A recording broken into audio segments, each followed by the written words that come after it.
It's the nation's favourite antiques experts. Hello. Behind the wheel of a classic car. Here we go. And a goal to scar Britain for antiques. The aim? To make the biggest profit at auction. But it's no mean feat.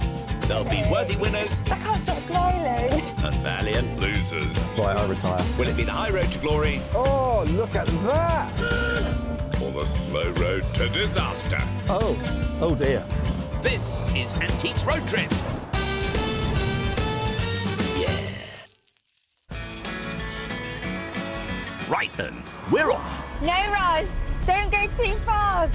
We're in Kent, the Garden of England, and home turf of one Raj Bisram, with B. Harford riding shotgun alongside him. I think you probably could get out and walk faster. Okay. Their motor is this all-electric 1962 Volkswagen Karmann Ghia. I like it nice and just so. We've just been overtaken by 2 squirrels. Okay. I'm fine with you doing 10 miles an hour the entire way. This is the third leg of their antique gathering expedition, officially the midway point. How are you feeling today, B? I feel excited, ready to get going. Good. I want to get buying. I really want something to jump out at me. I can do that. No, not you. I don't need to be scared. Well, it's been a thrilling journey so far. Last time, B meant business. Going to shake up the competition a bit, Raj. But Raj had his eyes on the prize. I see profits. And come auction day, Here we go. excuses Come then. on. his prophecy came true, 90. Oh, well done. making it 2-0 to Raj so far in our best-of-5 contest. Well, you're doing well. 2-0. Yeah, luck of the draw. It's nothing to do with luck. I've got a lot to learn. Anything can still happen. You have got absolutely everything to play for. So long as I keep seeing that smile on your face, I'm going to be happy. Yeah. You Okay. know what? We'll just keep smiling. We'll Yeah. keep going and Yeah, keep yeah. smiling. That's the spirit. After starting off in Dorset, our pair have meandered across the south of England, moving ever closer to their final destination in Essex. Are you going to change your tactics? No, nothing's working. Well, that's a good reason to change your tactics. I know, but I can't keep changing my tactics, Raj. There'll be no tactics left to change. Have you thought of sabotage? How? Tell me how. Give me some tips and tricks. All's fair in love and war and antiques. Our shopping on this leg concludes in Outwood, over the border into Surrey. But we start in Otford, Kent. This charming village is centred on the only listed duck pond in the country. Lucky duckies, eh? Our first shop, a joint venture, is the Otford Antiques and Collectors Centre. Should we go in? After you, Millie. Thank you. Ever the gentleman, Raj? Whoa, lots of stuff already. This looks amazing. Right, you go that way and I'm going to go that way. Yes, boss. Oh, I like that. This place is stuffed to the gills with antiques, hosting 25 dealers under one roof, including Peter and Carol. With her rival 2 wins up, B's in need of a comeback. So it's time to make this shopping trip count. Game face on! Hurrah! Only me.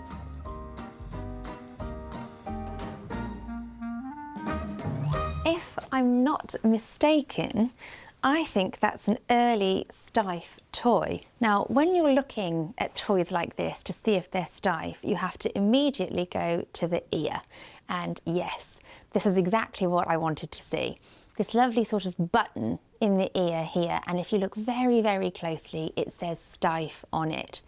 However, the yellow label underneath has been ripped in half, which will devalue it. But Steiff is synonymous with quality and authenticity. Founded by seamstress Marguerite Steiff in 1880, her company created what is widely agreed to be the first teddy bear. The name was inspired by the then US President Theodore Teddy Roosevelt, who famously and sportingly refused to shoot a tethered bear on a hunting trip. This giraffe is a beautiful example of her early works. It dates back to 1880, perhaps creeping into 1890. The label's telling me Steiff vintage giraffe, £45. that's a little bit more than I would want to pay for it, because that's the kind of price you'd expect to, or hope to get at auction. So I'd need it to come down if there was any chance of me buying it today. I'd love to leave here with him. Well, before you stick your neck out, keep looking. In another corner of the shop, it looks like Raj is onto something as well. I think I found something. It's a rare 1960s Lark Hoskins Austin 7 goblet. Oh, that could be interesting.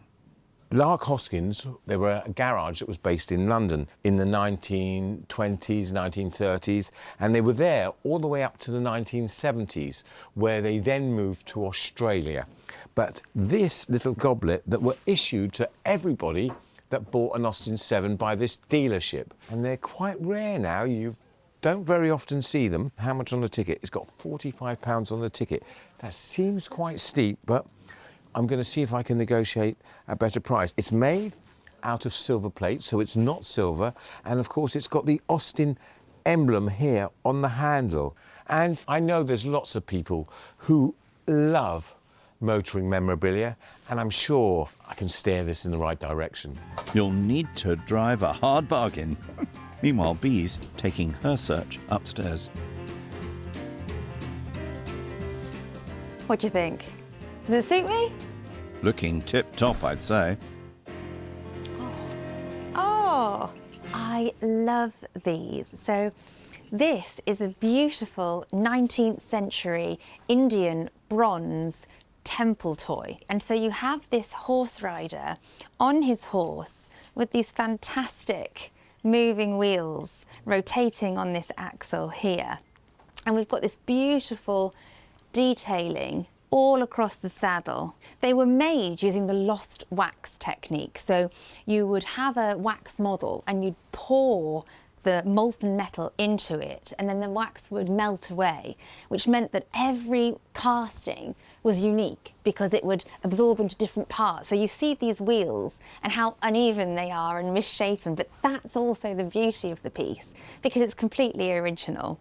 And I love the history of these because temple toys really were, Hindus took them when they went for prayer.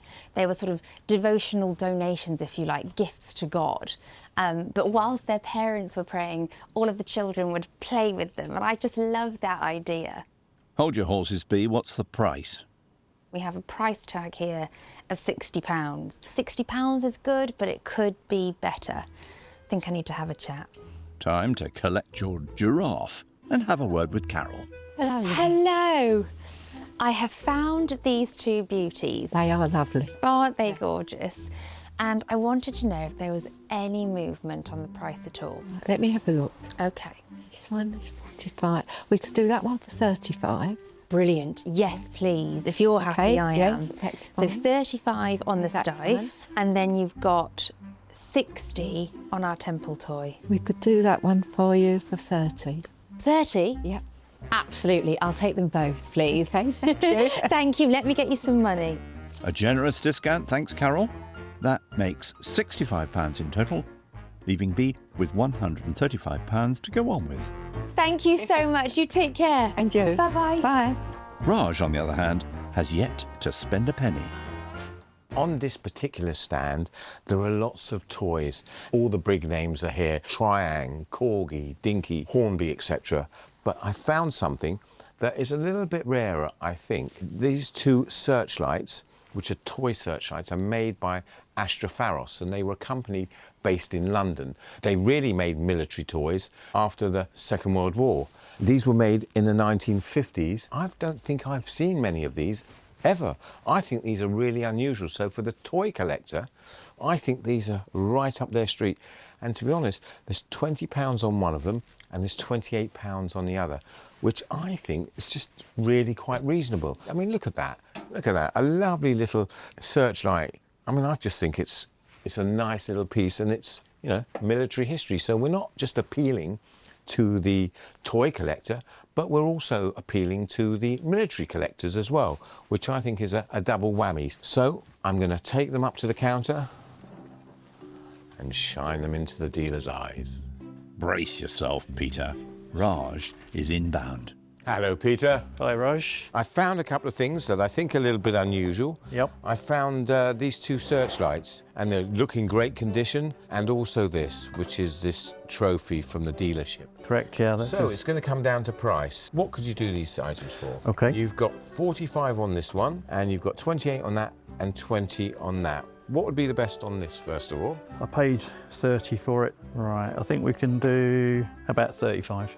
Okay, we'll put that one down and I'll think about that. Okay. And on these two, these rare searchlights, There's 20 on that one, 28.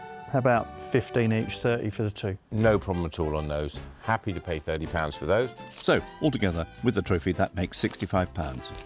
I shall take them and be on my way. Enjoy the rest of your trip. Thank you. With those two purchases wrapped up, like B, Raj is also left with £135. Well, I think we should go to a nursery or creche with all these toys.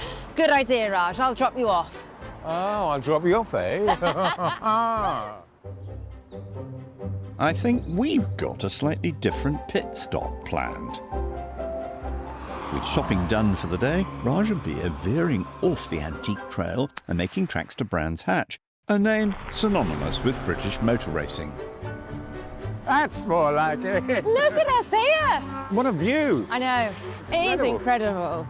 Oh, I'm excited. Their guide to this legendary track will be events manager David Willey. What an amazing place. Yeah, absolutely. This is probably one of the most iconic racing venues in the world. I'm looking forward to looking round. Are you? Yes, can we have a look? Yeah, let's go. Thank Sure. you.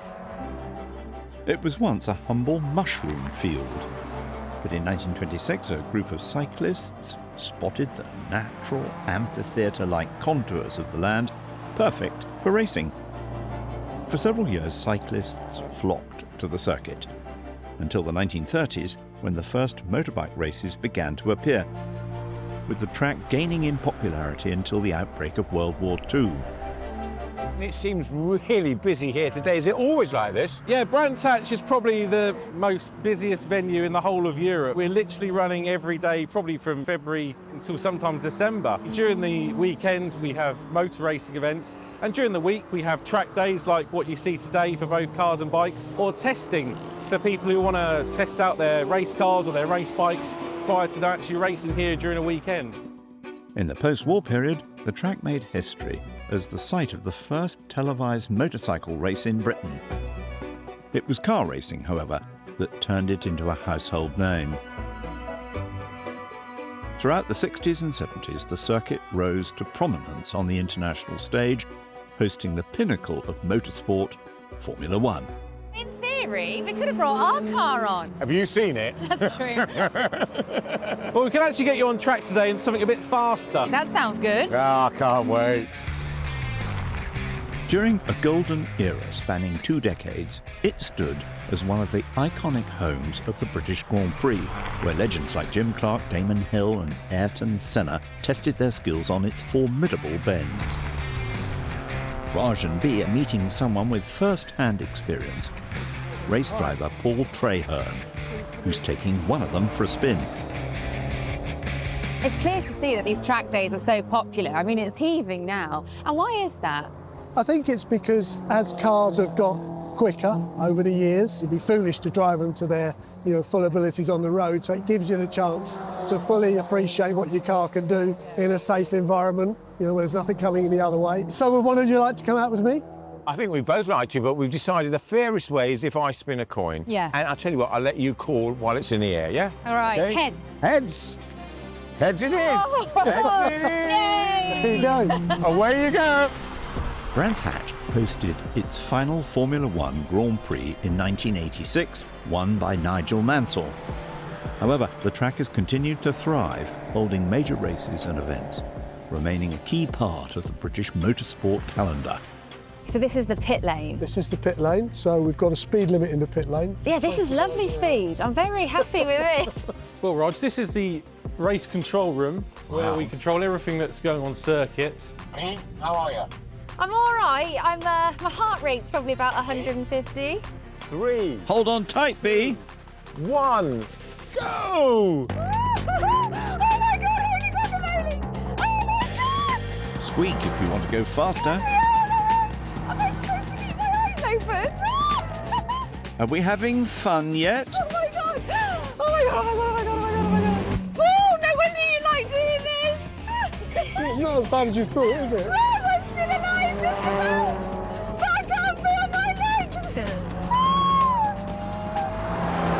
Oh my god, Paul, I love it. I love it. I love it. Oh god, look at that. Oh, Raj! Raj! Look at my hand. Oh my god, that is the best thing I've ever done. Well, maybe there's time for one more lap.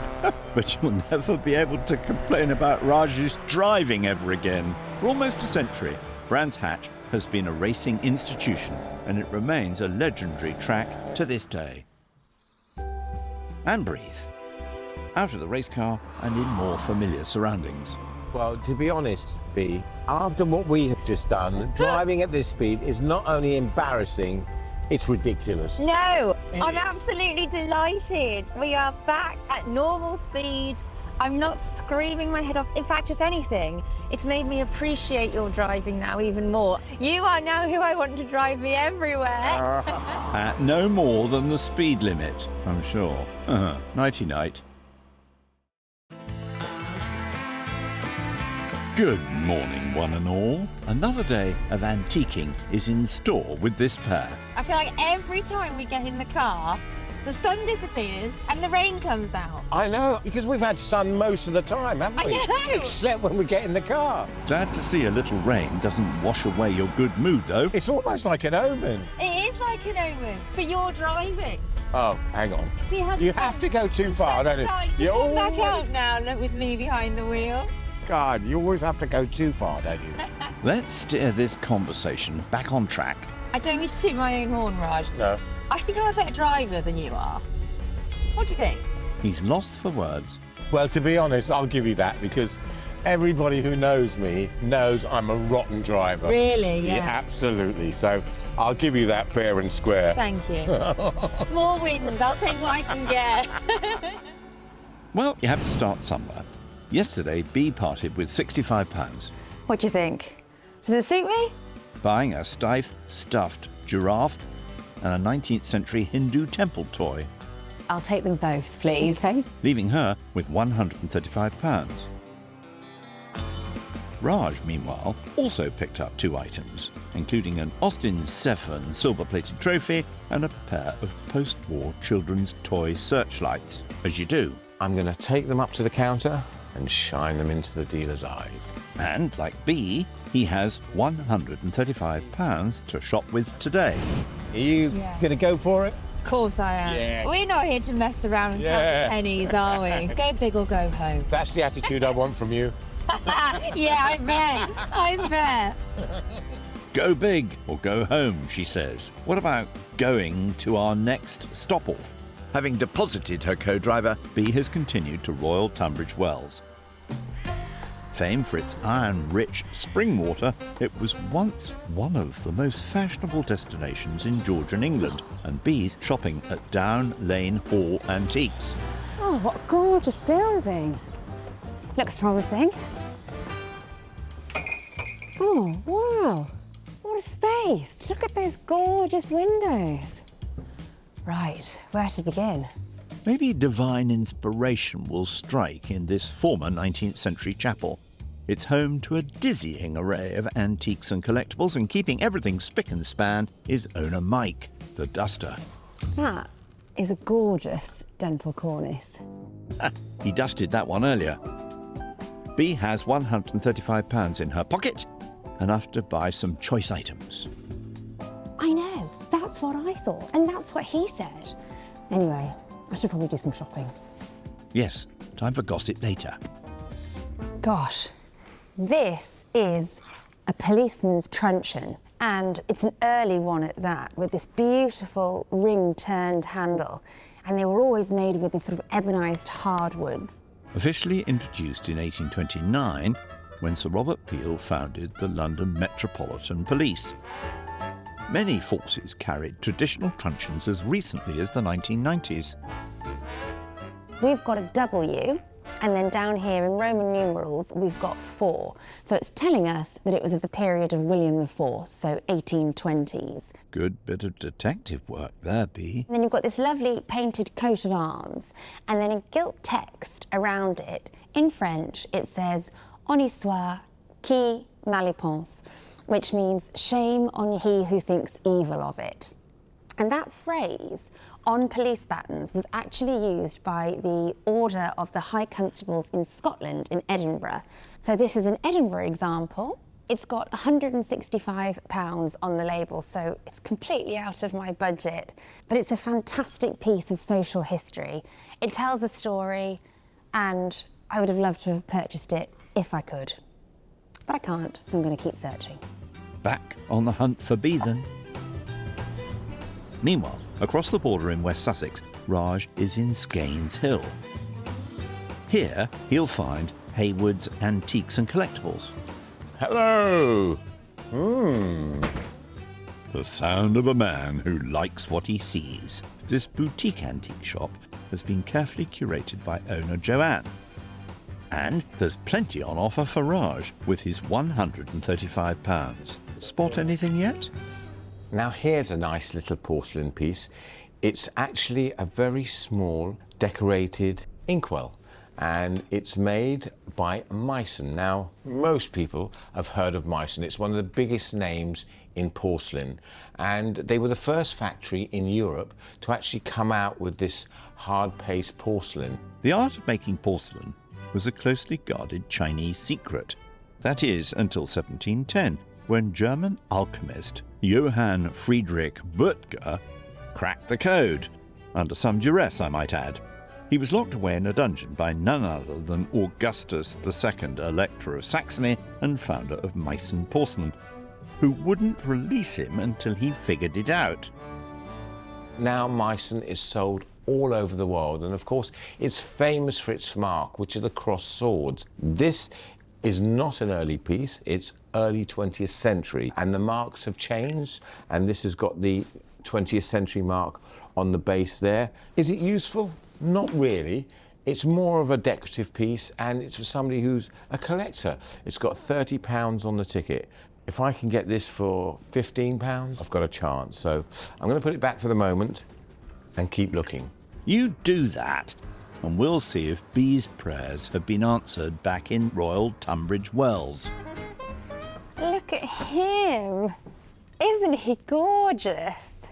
It looks to me to be a 19th century, possibly French, oil on board which is laid on panel. And this is all very typically 19th century on the back with these nails. And it looks to me to be the original frame too. And dogs sell really well, whether they're painted on panels like this, whether they're paintings or whether they're bronzes or brassworks. They're really collectible in the auction market. Now, it looks to be signed here, lower right, but I can't quite make that out. Could be French, it could be maybe René, something like that, but I think he is an absolute beauty.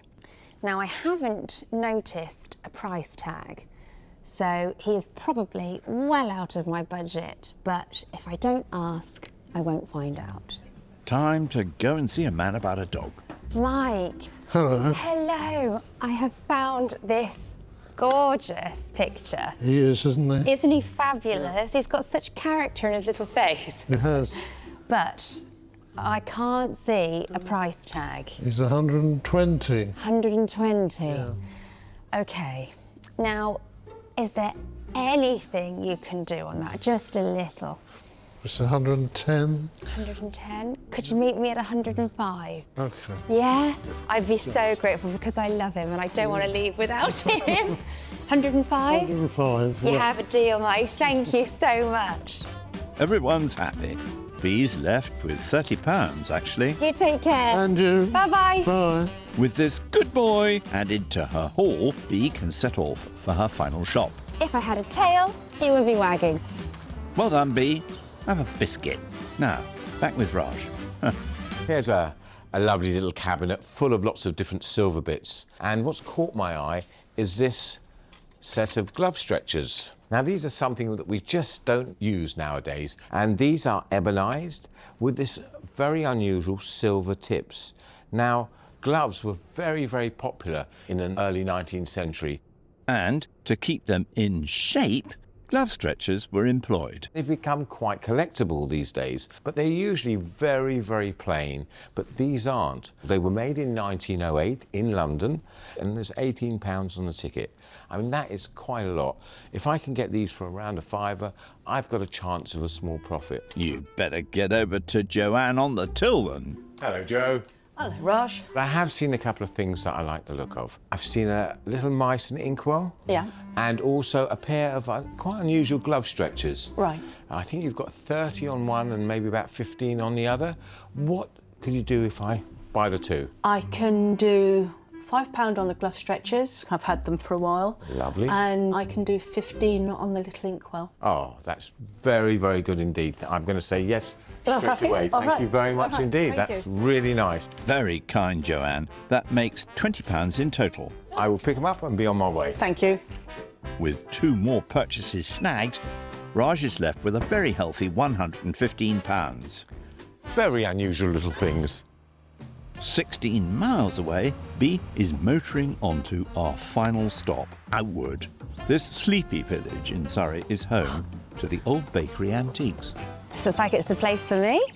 Let's get in there. Oh, wow. Lots to get through. Better get started. Indeed, as you won't have the place to yourself for long. Situated on our former farm, there are 5 barns to rummage through. And there's the governor, Rob. Hi, Rob. Hidden treasure. B has £30 to spend. And as she's ahead of Raj, she gets first dibs on the goodies.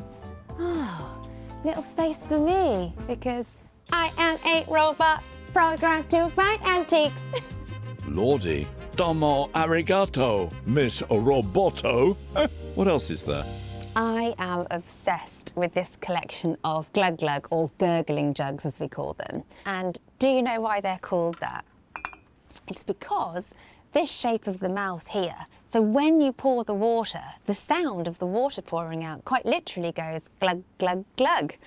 So that's why they're called glug glug or gurgling jugs. They're mostly associated with Dartmouth pottery because Dartmouth turned them into these fabulous fish designs. This is what you can see all on these shelves.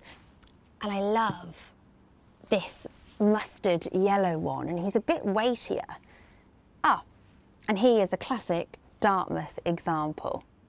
Doesn't seem to have a price tag. I can see on this one that the larger examples tend to be £60 and the smaller ones are 30. This is the one that I want though, and all I have is £30. So if it is going to be 60, it's out of my price range. But I'm hoping that Rob might be able to help me out a little bit. Maybe I'll show you how to use it. See if we can find an outdoor tap. Ah, here's Raj, having caught up. Now, he still has a whopping £115, remember, so he can afford to spend big. So, you fill it with water to about there, and then, can you hear him? B, what are you doing? I'm trying to make my glug glug jug glug glug. Listen, oh! Glug, glug. Glug glug. Normally, it takes a while when they're with me to lose it, but you seem to have done it. Quite rapid, yeah. Absolutely. I'm sorry, but anyway, we'll get you help. Okay. Okay, let me give it to me. Put the jug down. Put the Give it jug to me down. and come with me. Okay? All right then. We'll get you some help. That's right, done with the glugging, back to the shopping. I mean, this barn is full of all sorts of interesting pieces. Not all antique, a lot of vintage items, but this one has caught my eye. This is a certificate for a flight on Concorde, signed by Brian Trubshaw, who was the original pilot on that Concorde, which was on one of the test flights. This test flight, it was 22 minutes long, and it went on the 25th of January, 1975. Brian Trubshaw was the chief test pilot for Concorde and became the first British man to fly the supersonic plane in April 1969. He also completed the fastest civil transatlantic flight in 1974, completing the trip in 2 hours and 56 minutes. Now, it's got £100 on the ticket. I think this is a really nice item. Very, very unusual, and I'm going to go away and think about it. Meanwhile, in another corner of the barn, So this is an early miner's lamp. So the first miner's lamps were made in 1815 by Davy. But this is a later example made by Thomas and Williams Limited from Aberdare in Wales. Now they are known for making these wonderful miner's lamps. And I like this particular miner's lamp because the company Thomas and Williams Limited are the oldest surviving safety lamp manufacturer in the world. So that again makes this more of a collectible item. However, the price does say £40 and I don't have £40 left. So I'm hoping that Rob might very kindly help me bring this down to something that I can afford. Let's see what we can do. okie dokie Bee, you'll find him outside, taking the air. Now, I found these two items. Okay. This miner's lamp has £40 on it, and this glug glug jug doesn't have a price on it. Okay. And I only have £30 in total. So what can we do? You can have the glug glug jug for a tenner and the miner's tilly lamp for 20. Deal. Thank you so much, Rob. Oh, fantastic. Steady. 2 purchases for the princely sum of £30 and a cuddle. Thank you. You're welcome. Nice meeting you. And you. Just Raj to finish up now. Now, here's something you may not know what they are. Go on. Hopefully, I won't be needing these, although some of you might say you do need them. These are actually wig stands, and these are 19th century. And these particular wig stands were used by judges. Every courtroom in the country, virtually in the 19th century, the judges had these in the back rooms to hang their wigs. These have actually got £60 each on them. It's a little bit heavy for me, and that's why I'm going to leave them. And also, I think it'd be a bit ironic me buying wig stands, if you know what I mean. No comment, Raj, but actually I think they're clothes hangers. Hello, Rob. Hello. What I've seen, it's actually not an antique, but it's such a good collector's item. It's a certificate signed by Trubshaw, who was a pilot who flew the first Concorde. I would just like to know, what could you could do it for? £50. I think that is such a fair price, Rob. I'm going to shake your hand straight away. Thank you very much. Thank you very much indeed. And I'm going to pay you as well. Very generous, Rob. That leaves Raj with £65. Thanks once again. Okay. Cheers. Hello. Bye. And that's all the shopping done for this leg. I know, between us, you know, I reckon this should take off pretty well. Okay? Yeah, Let's hope that doesn't drown. Oh, thanks a lot. Come on, you rascals. Back to the wheels and home time. You do realise, don't you, that we're already halfway through our trip? For me, it's been absolute joy. That's it, really. Absolute joy. You're not just saying that. I'm not just saying that at all. Why would I just say that? Oh. Okay, hang on a second. Before I answer that, I need to know what they told me to say. Okay, hang on a second. It's just Get written your down notes here. out. Get my notes out. Okay. Right, let's get some shut-eye.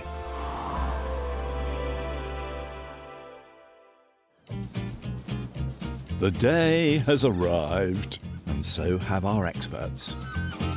In Clevedon, it's match point in our best of 5 rounds. Can Bee break back and claim her first win? Auction number 3. I know, and I'm 2 down already. Well, this is the one where you start coming back. Let's have a go. That's the spirit, Bee. After shopping through the southeast with stop-offs in West Sussex, Kent and Hampshire, our pair have carted their goods west to Somerset and Clevedon sale rooms. Bidding will be in the room, online and by phone, with auctioneer Mark Huddlestone wielding the gavel. Selling at £260. Bee splurged her entire £200 budget across 5 lots. What do you think, Mark? The painting of the Bull Terrier is a really interesting one. We think it's a really early breed that was before the Staffordshire Bull Terrier, and we've had lots of interest. It's one of the most watched items in our sale. While Raj was uncharacteristically frugal this time, spending just £135 on his 5 lots. Any contenders, Mark? The Astropharos searchlights are really interesting. They became popular after World War II, and they were made and advertised through Meccano as well. I hope that they'll attract interest maybe as a desk toy or something like that. Thank you kindly, Mark. Right then, here we go. Excited? Nerves are kicking in now. Yeah, they should be. First under the hammer, it's Raj's Mason porcelain inkwell. It's nicely decorated. Okay. And it was fairly cheap. What'd you pay? I paid 15 for it. We can start online at £20, asking 2. Last chance at £20. That's all right. Yeah, a small profit. Not a bad start for our veteran tripper. I can't complain. Yeah. Small profit. Fantastic. Next, it's B's bronze Hindu temple toy. Could this be a dark horse? I mean, it looks the part, doesn't it? Yeah, I like it. Yeah. I can see why you like it, because you like toys, don't you? I can start this with me at £60, asking 5. £60 is bid, 5 are you now. On commission at £60, looking for 65. I shall sell if there are no further bids at £60. Great start. Great Fantastic. start. That's a great start. Nice work, B. Double your money. Now I like it here. This leg's lowest spend. Raj's glove stretchers next. these don't stretch to a profit. I am going to be very disappointed. At £10, anyone Can't in be at worth 10? £10. It's silver. No one got gloves anymore. Come on, £10 is bid. Best we can do it, £10 only. Oh, you've doubled your money. Yeah, I've doubled my money. I can't complain at that. Every penny counts, as they say. They could have stretched a bit further, but, you know, never mind. Our second toy lot of this auction, B's Stiff Giraffe. But do you not think that this lot is just sticking your neck out a bit too far? Sometimes, Raj, you have to. You're quite right. You're quite right. And we can start at £20 here, £20 online asking 22, 22 online competition, 25, 25 we've got, 28 is next, 28 the room, 30 internet, looking for £30 with the room at 28 and 30 against 35. 30 is a room, 35 thank you with the room at 35. Keep going, yeah, gotta keep going. 40 with the internet and 45. Thank you anyway, at 40, 45 in time. Yes. 50 will be next at 45. I'm selling to the room at £45. Well done, well done. Another profit. And the good times keep rolling for B. So chuffed with that. Well done. It's a profit. Can Raj stay in the race with his Austin 7 goblet? It's only silver plate, but it's quite rare because it was issued by these dealers specifically to new owners of the car. 25 from Australia, predictably 28. 30 will be next in the room at 30, 35. 35, thank you, and 40. 40 is bid 45. 45 the room and 50. 50 bid 55. 55 bid 60 next. At 55 a room bid asking 60 now. My bidder's left at £55. Selling in the room at £55. It's okay, yeah, that's okay. Profits all round so far. Well done, you. Well, little profits cruisers. Hoping to reel in some bids, B's Glug Glug Jug. They're cool. They are cool things. Are they? Yeah. Okay. They look great. Use it as a vase. They're a bit fishy for me. I have 3 commission bids here, £60 the best of them. How much? It's a world record. Anyone at 65, 60 is bid, 5 anywhere. How much? £60 bid, 60 the bid, 5 anywhere. At Definitely coming back here here. with me. Oh, my goodness. Anyone, it's sold and away at 60. Yay, thank you. Wow. That is a world record for a Glug Glug jug. Hook, line and sinker. Well done, B. Brilliant. Wow. The sun is shining on The you. sun is shining Fantastic. today. Thank you. Now, will Raj's Concorde memorabilia fly or stall? This knot will just take off. This could go supersonic. Okay. Well, let's hope I so. have £45 commission, asking 50 now. £45 on the book Come for on, 50 come on. surely. 50 we have online at 50 and where's 5? At £50. 55 the room, 60. Asking the internet for £60. 60 is bid, 65, 65 and 70. 65 with the room, looking for 70 now. 65 and a standing bidder. I shall sell if there are no further bids at £65. 70 as the hammer was falling and 5 in time. 75, thank you, and 80. Fair warning, about to sell at £75. Very good. Thank you. A respectable profit. Good pick, Raj. Didn't quite go supersonic, but it really did take off. So I can't You complain. can't argue with a profit. No, absolutely, you're right. You can't argue with a profit. Hoping to strike gold, it's B's miner's lamp. Are they still fashionable? Well, Is it a genuine one? Yeah, it's right. Oh, in that case, they should make 40, 45 pounds, 50. Let's hope so. Yeah. I would love that. I would really. I know. Start me at £20, someone please. £20 surely. Anyone at 20? Please. Anyone at £20? 20 we have in the room at 20, and where's 2? £20 is bid, Need 2 if you like. More. I'm selling to the room and maiden bid if there are no further bids at £20 only. At 20 then. No loss. No loss. No loss. No loss. B will have to be content with breaking even on that one. Disappointed, but wiped its face, as you say. Wiped its face. Now, searching for high bidders, Raj's Searchlight toys. They're collectible, hopefully for militaria. I think I may have paid a little too much, but they're really dinky little searchlights. Yeah, well, we'll see. But I can start these once again at 50. 55 is here and 60. 60 with me, asking 5 at £60. Is there 5? Wow, what a good £60 start. with me. Be quickly if you're bidding. 65, 70 is here and 5, sir. Thank you anyway, with me at £70. Is there 5? At £70, any advance? Unbelievable. At £70 and selling... Commission. You must be chuffed with that. Yeah, definitely. They certainly lit up the sale room. Absolutely. More than happy with that. I mean, I don't want to show it. B's final lot now, and the auctioneer's hot tip, the oil painting of a dog. It is superb. It's my favourite lot that I've bought. It really is well done. This is a particularly special lot. Oh, God, I hope so. I can start this with me at £160, asking 170. Wow. £160 bid. Come on, keep going. Good little dog. And 170 bid. Online at 170. Where's 180 now? At £170. 180 still climbing online. Yeah, 190 will be up front. next. At £180 any further. At 180. 190 the room, thank you. Asking 200 of the net. At £190. 200 online. 220, madam. 220 is bid, thank you. 240 now. 260.